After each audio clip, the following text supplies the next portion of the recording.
자, 금요일 베프의 촉 배상훈 프로파일러와 함께 한 주간 가장 관심을 끌었던 사건, 사고 심층 분석해 보겠습니다. 안녕하십니까, 배상훈 프로파일러님. 자, 먼저 좀 안타까운 소식부터 먼저 해보겠습니다. 업무 고충을 토로했던 경찰관이 극단적 선택을 한 사실이 좀 알려졌는데, 자, 이분이 수사 업무를 했다는 분이잖아요. 어느 정도 이런 업무가 가중됐길래 이렇게 안타깝게 이렇게 이 극단적인 선택까지 하게 되는 겁니까? 사실 좀 뭐 이런 소식을 들으면 저도 마음이 예. 굉장히 아픕니다. 특히 이제 이 30대 중반의 경위입니다. 초반인데 그러면 간부네요? 간부인데 이제 사실 뭐 우리 경찰의 이제 경감까지도 뭐 간부로 안 보죠. 지금은 그렇죠. 뭐 워낙 수사 업무를 예. 경감들이 많이 하더라고요. 제가 그런데 보니까. 이제 문제가 이제 이 문제라고 하면은 이 사람이 그 순경부터 시작한 사람입니다. 근데 특집만 3번을 한 그러면 거죠. 30대 경이면 진짜 빨리 올라갔네요. 그러니까 이제 예. 일욕심도 있었고 예. 굉장히 성실한 사람인데 아하. 문제는 지금의 수사 시스템으로는 이런 일이 반복될 거다라고 하는 것이 많은 그 동료들의 얘기고 지금 네. 저기 관악경찰서 앞에 저 동료들 관련된 분들의 그 근저 화환이 60개나 넘게 들어왔다고 합니다. 동료들이요. 그러니까 이제 말하자면 이거죠. 1년에 뭐 150건, 160건 정도 그래 되니까 그게 말이 되느냐. 일이 너무 많은 거 아닌가? 본인 한 명한테 150건요? 1인당, 수사관 1인당. 와, 이게 너무 많은데. 너무 많죠. 그러니까 왜냐하면 저희가 변호사잖아요. 예. 변호사도 150개. 우리 돈 받고 많이 받고 하는 거지만 그것도 못 하고 그만큼 하기 어렵거든요. 왜냐하면 지금 상태의 시스템 자체가 검경수사권 조정 이후에 네. 수사 관련된 업무, 특히 이제 형사 파트는 조금 낫다고 쳐도 네. 수사 파트, 고소고발 파트에서 굉장히 업무와 실적에 대한 압박이 많다. 왜냐하면은 예. 집중돼 있지 않습니까? 그리고 아시다시피 검경수사권 조정 이후에 경찰로 이거 종결이 넘어오면서부터 종결을 시키라는 거죠, 수사에서. 그런데 그게 이제 일선에 있는 수사팀에 있는 수사관한테 네. 경위급, 뭐 경사급 예. 이런 사람들한테 이렇게 몰리고 있는 부분이 가장. 근데 어떻게 경찰이 실적 압박이라는 말이 좀 이상하지 않습니까? 그게 좀 예. 이해가 안 돼요. 실적을 압박한다. 이게 사실 납득하기 좀 어렵거든요. 어떤 부분인가 그게? 왜냐하면 실적 그러니까 처리율이라든가 네. 아니면은 이게 처리 못하면 미제가 돼버리잖아요. 네. 그럼 미제가 돼버리면 그거 자체가 그 팀이라든가 그 경찰서의 일종의 불이익이 되는 겁니다. 네. 그럼 어떻게 되느냐? 당연히 위에서는 서장이나 과장들은 쉽게 네. 말하면 쪼는 거죠. 압박이 되는 거죠. 네. 그러면 유형무형의 그 심리적인 압박이 되는 거고 그게 이제 실적 압박으로 되는 겁니다. 네. 근데 문제가 이거죠. 팀 단위로 사건을 배정해 버리면은 누군가는 해야 되는 거예요. 근데 아시다시피 그 팀에는 순경도 있겠고 경장도 있겠고 네. 좀 경험이 떨어지는 사람들이 있으면 예. 경위급한테 사실은 업무가 더 몰리는 거는 아하. 이거는 뭐 인지상정이죠. 실제로 저도 이제 수사 참여를 해보면 경감이 가장 많은 것 같아요. 그래서 예전에는 경사나 뭐 경장급한테 조사를 받았다면 경위급 이렇게 조사를 많이 하냐? 뭔가 제가 그 느낌은 근데 실제로 경위급한테 많이 간다는 거네요. 그렇죠. 왜냐하면은 이게 지금 예. 법적인 문제라든가 예. 이런 것들이 경험이 좀 있는 사람들한테 갈 수밖에 없어요. 왜냐하면 지금 경험이 없는 조금 낮은 사람들한테 해다가면은 또 물어보고 이런 문제들이 생겨버리니까. 예전에는 검사 지휘도 받고 했는데 검사 지휘는 나중에 문제고 그렇죠.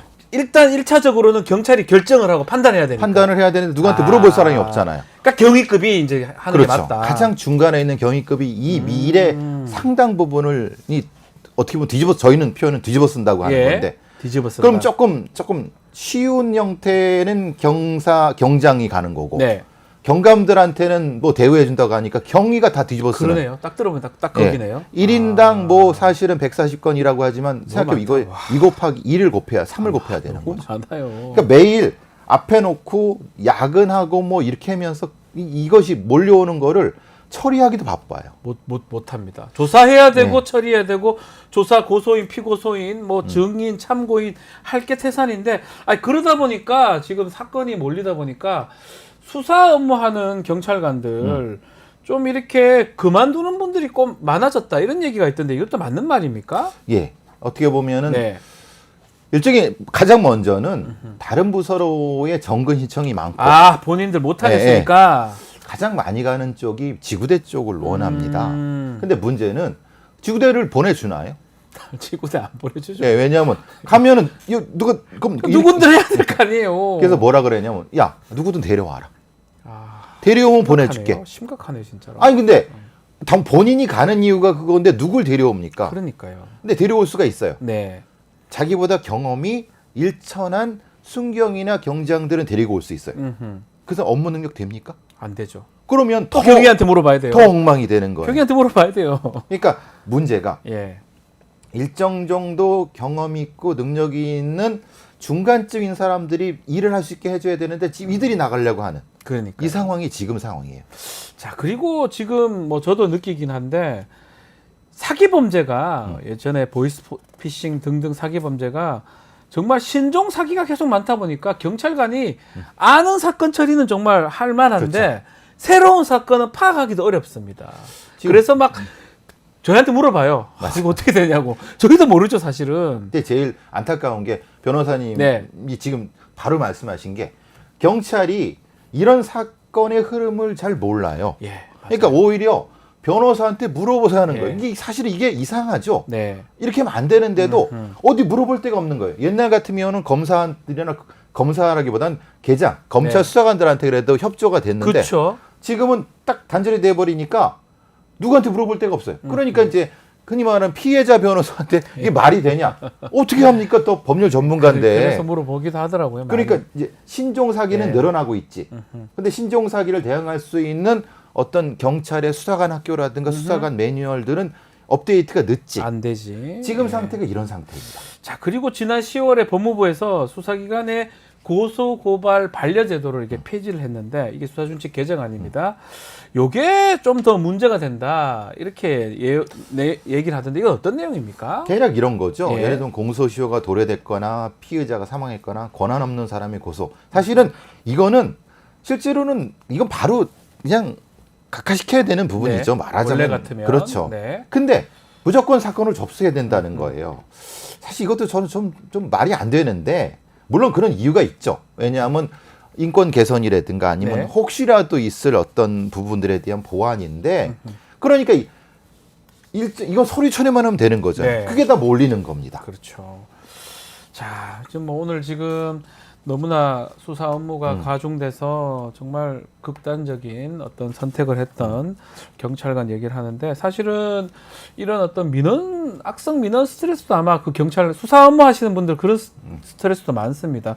근데 이거는 문제는 뭐 많은 공무원들이 그런 어떤 민원 스트레스가 있는 것 같은데 자, 수사 환경 개선이 좀 급박한 상황 같은데 좀 해결 방안이 어떤 게 있을까요? 글쎄요, 이제 아무래도 뭐 수사 네. 경찰에 대한 인원이 좀 보강이 돼야 되는데 인원 보강이 제일 필요하겠죠. 근데 인원 보강을 하려고 하면은 예산이라든가 아니면 네. 매뉴얼이 조금 개선이 돼야 될 부분이 맞습니다. 있는 것 같습니다. 왜냐하면 수사 경찰들이 결정을 하고 다시 또 행정 경찰들한테 뭔가를 받아요. 그러니까 이 프로세스가 돈다는 얘기예요. 그렇죠. 그러니까 자체적으로 어느 정도 해결할 수 있는 권한을 좀 주면은 돌아갔다 오는 거는 좀 덜하지 않느냐. 아하. 그러니까 그런 부분들은 좀 개선할 부분이 있고 인력은 어차피 급하게 늘릴 수는 없지 않습니까? 그렇죠. 그렇지만은 필요한 부분은 있지만은 권한을 조금 주는 것이 어떻겠느냐 이런 부분과 저는 사실은 이런 생각을 해보여요. 그러니까 변호사분들을 좀 더 쓸 수 있는.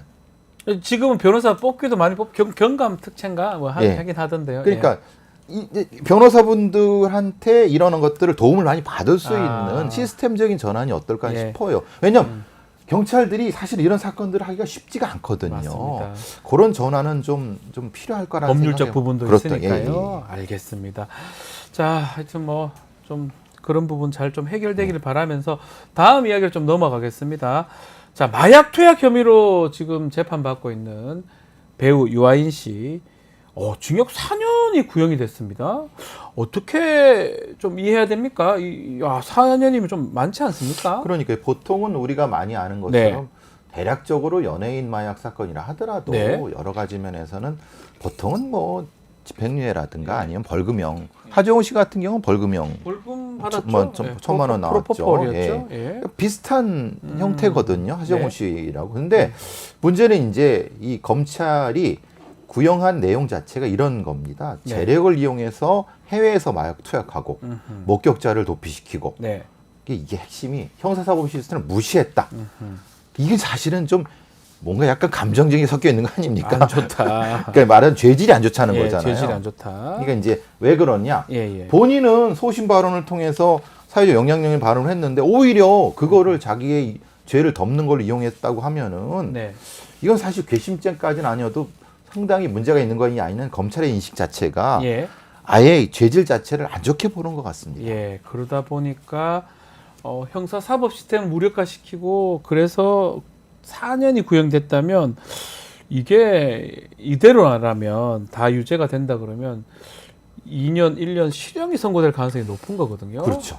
그렇다면 사실은 연예인이든 뭐 일반인이든 이게 어쩌면 이게 마약 사건이 이렇습니다. 이게 한 건 첫 번째 범죄가 되는 거예요. 여러 그렇죠. 번 했다고 하더라도 첫 번째 걸린 거고 첫 번째 재판 받는 거기 때문에 이 경우 대부분 집행유예 해주는데 그렇죠. 초범이 되는 거죠. 초범이죠. 근데 이게 지금 이렇다면 실형의 가능성도 있는 거 아닐까요? 그러니까 초범이고 반성하고 이렇게 네. 하면은 되는데 야. 일단은 반성을 안 하는 거 아닙니까? 반성 쉽게 안 하는 말하면. 거잖아요. 왜냐하면 다투고 있다는 네. 거고 다투고 있는 게 뭐냐면 본인은 프로포폴을 정신질환과 수면제의 치료용으로 쓰고 있다. 이걸 다퉈보겠다라고 해버리니까 네.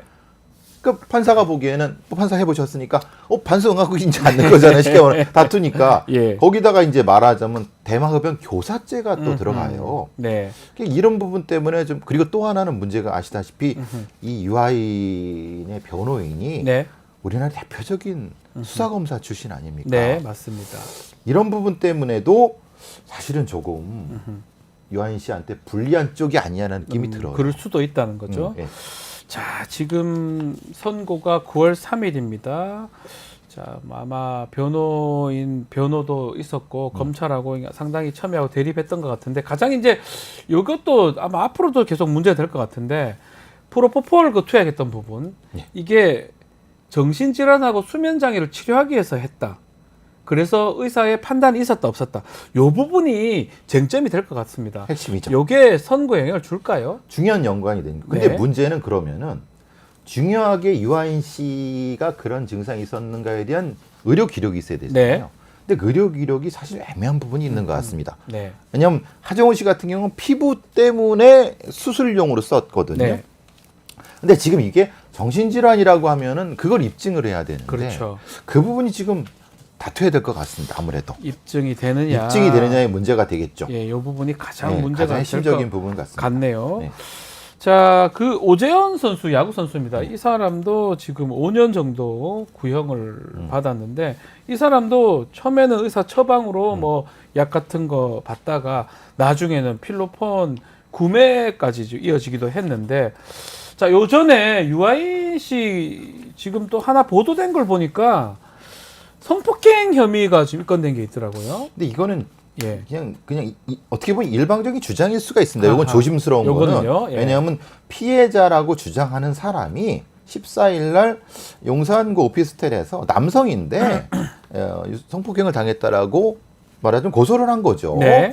그래서 입건을 한 건데 입건은 당연히 되는 거니까 문제는 이제 현행범이 아니라 다른 사람들도 여러 가지 사람이 있었을 부분이기 때문에 네.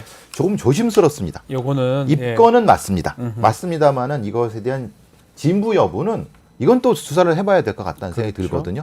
동성 간의 이제 성폭행은 이게 뭐 지금은 유사강간죄 같은 게 유사강간죄가 있잖아요. 되는 손으로 거죠. 한다든지 예. 뭐 그런 것들로 가능하기 때문에 아마 그 부분은 고소가 된 거고 요 사건은 이 마약 사건 다르게 따로 진행이 되는 거겠네요. 따로 진행이 되는데 네. 사실은 하필 요 시점에 하필이면 그러니까 그러면은 네, 사실 참. 재판부에서 뭐라고 생각하시겠습니까? 그러니까요. 마약 사건 지금 만약에 진행 중이고 선고를 앞두고 예, 변론 앞두고 종결한 상황에서 앞두고 있는데 예.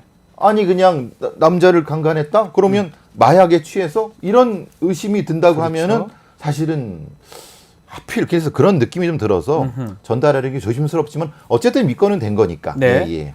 자, 뭐 오재원 선수 비롯해서 유명인들의 어떤 마약 사건들 계속 퍼지고 있는데 어떻게 봐야 됩니까? 이렇게 유명인들이 어쩌면 뭐 이게 사회적 공인 뭐를 떠나서 가장 조심해야 될 부분 이분들이 막 제 처음에 시작 자체는 어떤 향정성 의약품으로 하다가 나중에는 필로폰, 마약으로 지금 하기도 하더라고요. 너무 쉽게 접근하는 것 예. 같아요. 그러니까 사실은 조금 조심스럽습니다만은 이거를 이제 중개해주고 하는 그런 그러니까 예를 들면 저기 롤스로이스 그 예, 의사도 그것도 마찬가지로 그건 마찬가지지 마약 사건이- 않습니까? 마약 사건을 봐야죠. 오히려 예. 오히려 그 의사 쉽게 접근할 통로가 된다는 것 그렇죠. 자체가 이게 더 위험한 것이 아니냐. 그러니까 이게 스포츠 선수랑 인플루언서 셀럽들이 뭐 개인적 성향 때문에 더 그런 것이 아니라 네. 우리 사회의 마약 유통 구조가 그런 쪽으로 흐르는 부분이 있어서 좀 더 치밀한 관리 체계가 있어야 되지 않겠는가라는 생각이 듭니다. 치밀하게 관리해야 된다.